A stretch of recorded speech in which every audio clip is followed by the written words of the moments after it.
Hello guys, how are you? I'm Hardeep Singh. Welcome back to your own YouTube channel. IELTS updates and recent exams. For more updates related to recent IELTS exam writing test topics, listening, reading, practice test, and speaking, you got guesswork. Please, guys, participate in everyday listening and reading practice test to achieve your desired band score in your actual IELTS exam. Please hit the like and subscribe button. Press the bell icon for the upcoming notifications. Don't forget like, subscribe and share my YouTube channel and my Facebook page, IELTS updates and recent exams. Part 1. You will hear a conversation between a clerk from a moving company and a woman who wants to relocate to the United States. First, you have some time to look at questions 1 to 6.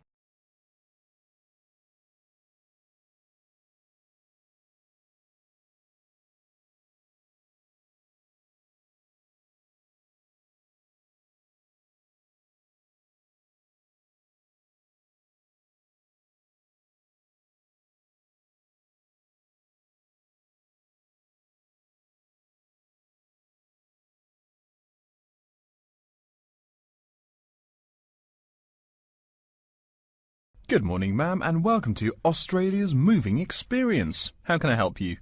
Well, I hope you can help me. I'm so up in the air right now. Just calm down now. Let me guess. You're moving and it has you a little confused. That's it exactly. You see, I'm relocating to the United States next month, and I'm having a hard time getting organised. Here, fill out your name and address and let me ask you a few questions. Oh, what should I call you? My name is Jane Bond. Okay, Jane, first of all, what's your work phone number? In case I have any questions about things. My work phone is 9463 550. But please try not to call me too often there. My boss hates personal calls. So does mine, ma'am. So does mine. And what address should we ship your things to? My new company is letting me stay temporarily at 509 Clark House. That's CLARK, 1137 University Drive in Seattle. Seattle? Beautiful city, I hear. Mountains right beside the ocean almost. Cooler than Australia too. Okay, and when should we come pack your things? I guess that would be on Monday, March 11th. Do you want any help with an after-packing clean-up? We do that for a small additional charge. Yes, that would be helpful. I promised the landlord I'd give her the keys back by 5 p.m. on Thursday the 14th. Great. We'll just schedule the clean-up for that day. That way, the place will smell clean and there'll be no dust. Well, you do think of everything. Oh, how much is this going to cost? Here is a list of our basic prices. Oh dear, this seems rather expensive. Yes, ma'am, but you're paying for the best. We're careful and we're fast. Like we say, the only thing we break are speed records getting you moved. Well, maybe that's so. Oh, I nearly forgot to tell you. I don't want my furniture shipped with me. I won't be looking for an apartment till after I arrive in America. Would it be possible to put my furniture in storage here for a month, then have it sent along later? Of course, we do that all the time. A couple of other things. Here at A Moving Experience, we try to pack your things logically. We don't just throw stuff in boxes. Before you hear the rest of the conversation, you have some time to look at questions 7 to 10.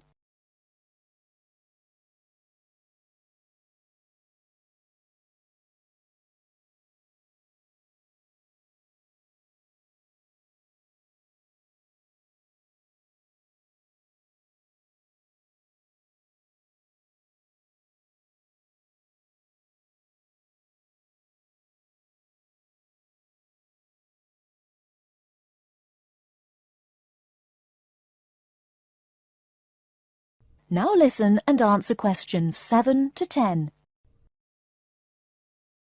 Do you have any special requests? You know, things you want packed in some special place so you know where to find them. Like what? Oh, I don't know. Things like dishes, maybe. Not to be rude, but you look like a lady who likes to eat. Ah, yes, I need my dishes and things where I can find them quickly. Great. We'll put those dishes and cutlery in what we call the emergency pack. Can you think of anything else? I do have an antique tea kettle my great-grandmother gave my mother. I wouldn't want to lose that. So I guess you'd better put that in storage with the furniture. Grandma's tea kettle with the furniture. Got it. Say, how about things like your alarm clock? You don't want to miss your plane on the big day, right? Well, you certainly think of everything. Yes, that's right. I'll also need my alarm clock where I can find it. Fine, we'll put that in your personal package. And of course, we'll give you a list of where we pack everything. So all you'll have to do on Thursday the 14th is grab your luggage on your way out the door. I couldn't help noticing the new CD player you're carrying. Is that a Samsung? Why, yes it is. One of their best. Cost me nearly $100, it did. Do you want to take special care of it? I mean, it's brand new. Take care of it, but nothing special. You can just put it in storage with the furniture. That looks like everything we need here. I guess you're all set. That was certainly quick. Thank you, young man. This has been a most moving experience. That is the end of part 1.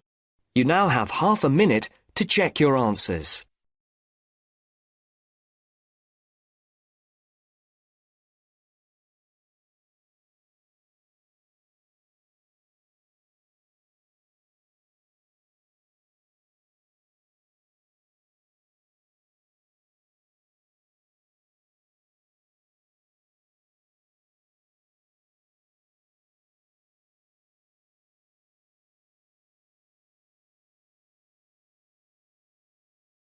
Now turns to part 2.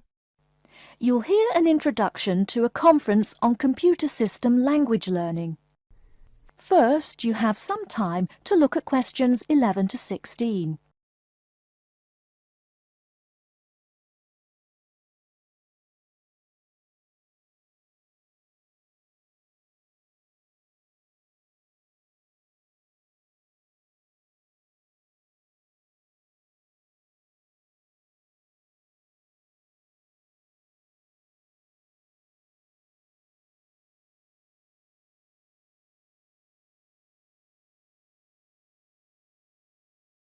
Now, listen carefully and answer questions 11 to 16.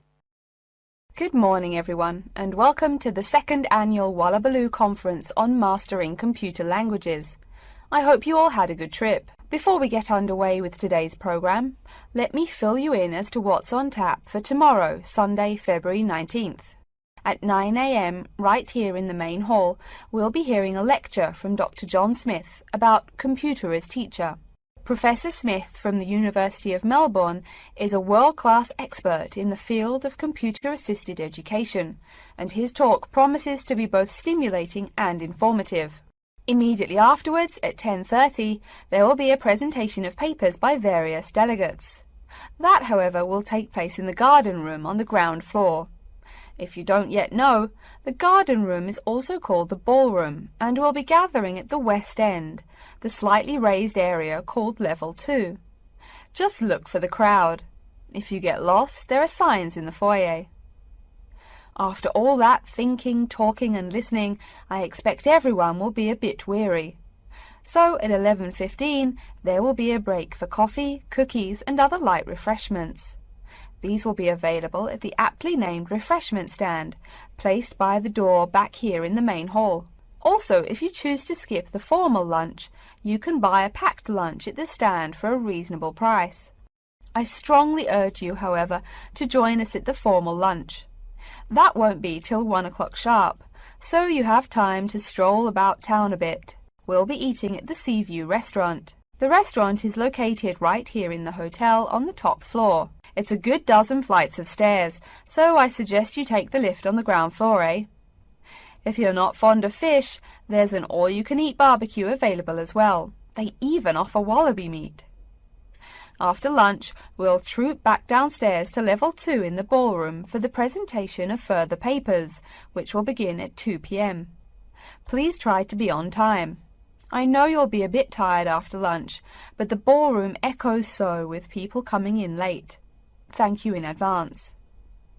Once we've heard the papers, we'll break for afternoon tea at 3:10 p.m. No need to walk. The manager of the refreshment stand has graciously agreed to have tea served in the ballroom. He's even promised us some special scones, baked from a recipe of his dear old Scottish grandmother. Then, tea being drunk and scones munched, we'll retire here to the main hall for some closing remarks and questions. So, by 5 o'clock, we should have the conference wrapped up. But the fun isn't over. This is Australia, mates. We'll be flocking to the hotel's own Palm Lounge on the east side of the foyer for an informal reception.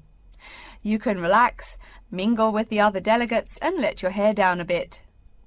This will run from 5:10 to 6:10, though you're free to stay as long as you like. The lounge manager has informed me that for the duration of the actual reception, you can have all-you-can-drink beer for $20 with purchase of an advance ticket.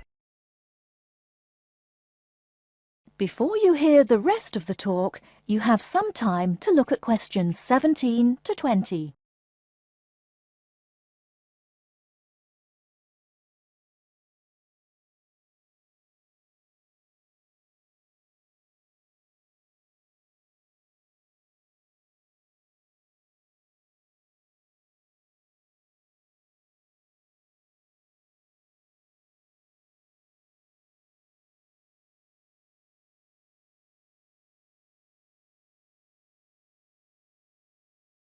Now listen and answer questions 17 to 20.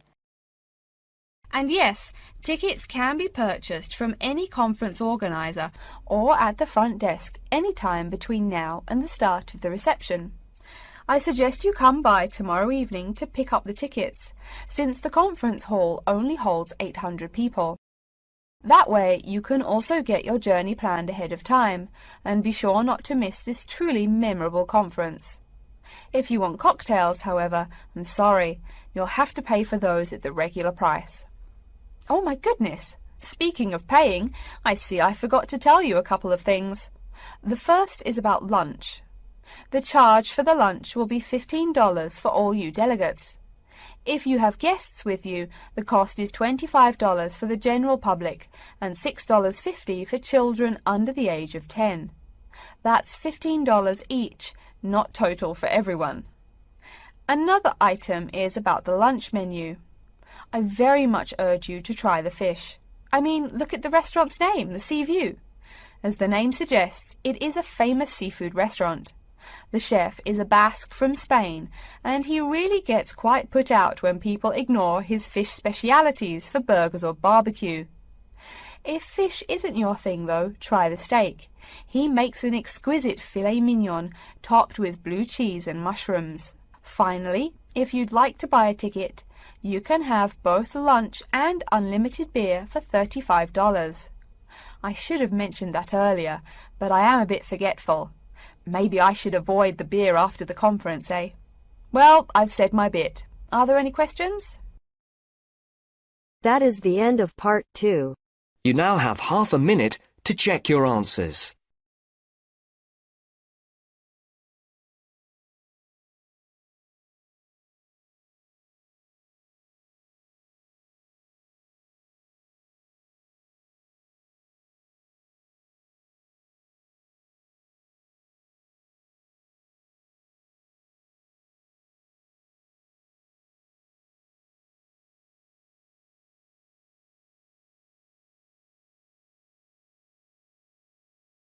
Now turns to part 3. You will hear 2 engineering students, a woman in her 6th year called Linda and a man in his 5th year called Matthew, discussing the benefits of student work placements. Before you listen, you have some time to look at questions 21 to 26.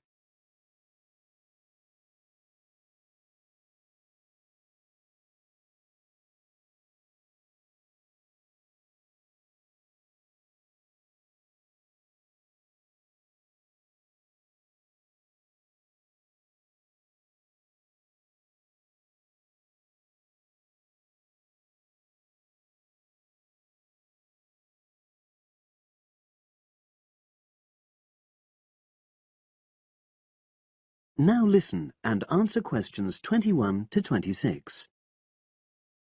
Hi, Linda. Can you spare a few minutes? Hello, Matthew. No problem. I just wanted to talk to you about temporary work placements. I've never really thought there was a good reason for doing one. I've got some savings, so I don't really need the money at the moment. but I've had an email from the university about a vacancy that looks quite interesting. You did a placement last year, didn't you? I did, yes. In my case, I wanted to find out if I was making the right career choice before I began applying for permanent jobs. I thought I wanted to work in car manufacturing, but I wasn't sure, so I applied to Toyota. What was the application process like? Lengthy. There were a lot of different parts to it. The dullest one was a psychometric test. You know, when you have to answer loads of questions about yourself. And you're trying to guess what's the best thing to say. Yes. Then there was an activity that we did in groups, which I found really fascinating. Engineers are renowned for being a bit unsociable, but I thought we made a great team. And we had an individual task too. We had to sort through various business documents and prioritize them. It was just like what you have to do as a student, really, just with different content. What exactly were you doing on the placement? I was helping to design some diagnostic software to identify any waste in the car assembly process. Do you mean waste of materials? No, time. Anything that can speed the process up helps to cut costs. How did the work placement compare to being a student? Was it hard work? Yes, it was. I'd had full-time work before. I've done various unskilled jobs during university holidays, and some of those involve long hours. So I thought I'd find it easy. I was wrong, though. I think when you're on placement, you're always trying to prove yourself. So you push yourself hard to succeed? Yes. But I got a lot of support from my employers. They were always helpful. And then, at the end of the placement, I was given formal feedback. Do you mean on your engineering ability? Well, no. I didn't really need that because we had team meetings every other day. And so I had the chance to discuss technical issues and ask about anything that wasn't clear. The evaluation was about general workplace things, like organizational ability, initiative, that sort of thing. I get the impression you think you benefited from the placement. Well, the best thing is that they've offered me a job for next year. Depending on my exam results, of course, but still. A permanent one? Yes. But apart from that, I learned so much. The industrial environment was much more demanding than the academic one, so my general skills improved, like time management, meeting deadlines. And on the technical side, I learned new software packages, like MS Project. Well, I think you've convinced me that work placements are worthwhile, but while you're here, can you give me advice on something else? Before you hear the rest of the conversation, you have some time to look at questions 27 to 30.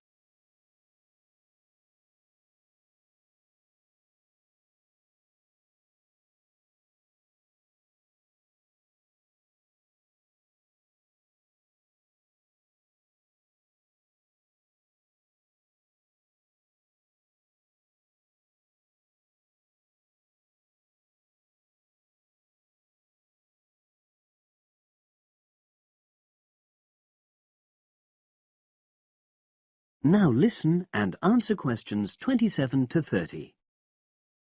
I'm about to make a start on the engineering materials module, and I've got a book list here. Can you have a quick look and tell me what you would recommend? That's if you can remember. Let's see. I do remember some of them. Yes, this one, The Science of Materials. I found the subject quite hard generally, but this book is very accessible, so it suited me. It doesn't cover everything, though. What about this one, then? Materials engineering. Oh, yes. I do remember that. But it's a bit out of date now, isn't it? Unless it's a new edition. I don't think so. But what I liked about it were the pictures. They really helped to understand the descriptions. It's useful just from that point of view. Let's see. What else? Oh, yes. That one there. Engineering Basics. I think out of all these, that's got the widest coverage. But I've looked at the contents page and it hardly mentions nanotechnology. Yes, you're right. The evolution of materials does, though. It's a recent publication, so it covers all the latest developments.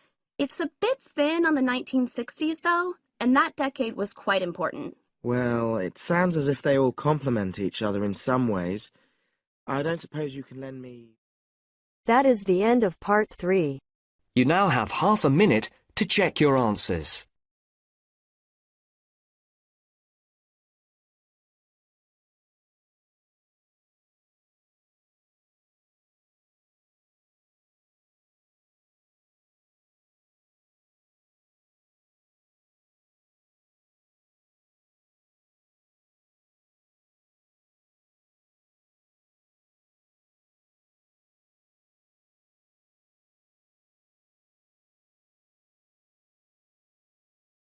Now turns to part 4.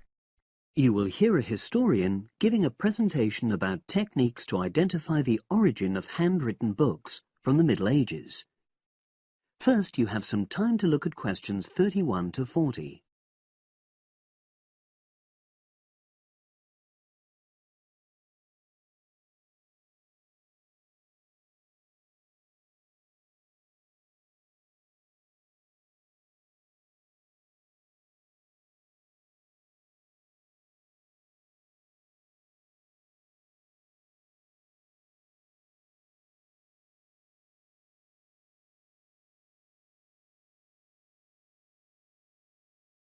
Now listen and answer questions 31 to 40. My presentation today is on how the science of genetics is being used to shed light on the origin of manuscripts, anything written by hand, produced in the medieval period, that is, the period between the 5th and 15th centuries AD. As many of you know, thousands of medieval handwritten books still exist today. Some of them have a clear provenance, that is, we know exactly where and when they were written. But the origin of many manuscripts has been a complete mystery, that is, until 2009, when geneticists started using DNA testing to shed light on their origins. But before looking at the new research, I need to explain something about the way the manuscripts were produced, particularly what they were written on. Virtually all were written on treated animal skins, and there were essentially two types. The first was parchment, which is made of sheepskin. It has the quality of being very white, but also being thin. It has a naturally greasy surface, which meant it was hard to erase writing from it. This made it much sought after for court documents in medieval times. The second type is vellum, which is calfskin. This was most often used for any very high-status documents because it provided the best writing surface, so scribes could achieve lettering of high quality. So, once the animal hides had been chosen, they had to be prepared. Where the right materials were on hand, the skins were put into large barrels or vats of lime, where they were agitated or stirred frequently. But if lime wasn't available, then the hides were buried. Both these techniques were designed to cause the hair to slough off and the skins to become gelatinous and therefore more flexible. The next stage was to put the hides on stretcher frames and pull them very tight. While on the frame, they were scraped with a moon-shaped knife in order to create a uniform thickness. For parchment, that was the end of the process. But for vellum, there was an additional stage, where it was bleached in order to achieve the desired color. So, what does all this preparation mean for the quest to identify the origins of mystery manuscripts?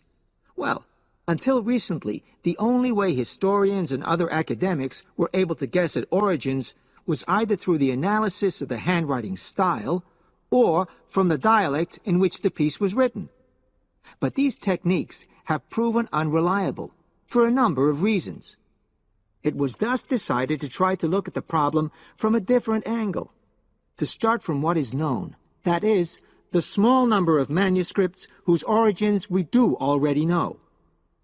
Because these parchments and vellum are both made from animal hides, it was possible to subject them to DNA testing and to identify the genetic markers for the date and location of production. From this was created what is known as a baseline. The next stage was to test the mystery manuscripts, finding their DNA characteristics, and then making comparisons between the known and the mystery scripts. Genetic similarities and differences enabled the scientists to gain more information about the origins of the many manuscripts we had known virtually nothing about up to that point. Now you might ask, what are the potential uses of this new information? Well, obviously, it can shed light on the origin of individual books and manuscripts. But that's not all. It can also shed light on the evolution of the whole of the manuscript production industry in medieval times. And because that was such a thriving business, involving very large-scale movements right across the globe, the new data in turn help historians establish which trade routes were in operation during the whole millennium. Now, if anyone has any questions... That is the end of part 4. You now have half a minute to check your answers. So guys, don't forget like, subscribe and share my YouTube channel and my Facebook page, IELTS updates and recent exams. For more updates related to recent IELTS exam writing test topics, listening, reading, practice test and speaking, you got guesswork. Please guys, participate in everyday new IELTS listening and reading practice tests to achieve your desired band score in your actual IELTS exam. For more IELTS material, visit my official website www.ieltsupdatesandrecentexams.com. The link is given below in the description. If you need PDF files of latest IELTS material, then please join my Telegram channel. So guys, please write your score below the comment section. Again, thanks for listening. God bless you all guys. Stay tuned, stay safe.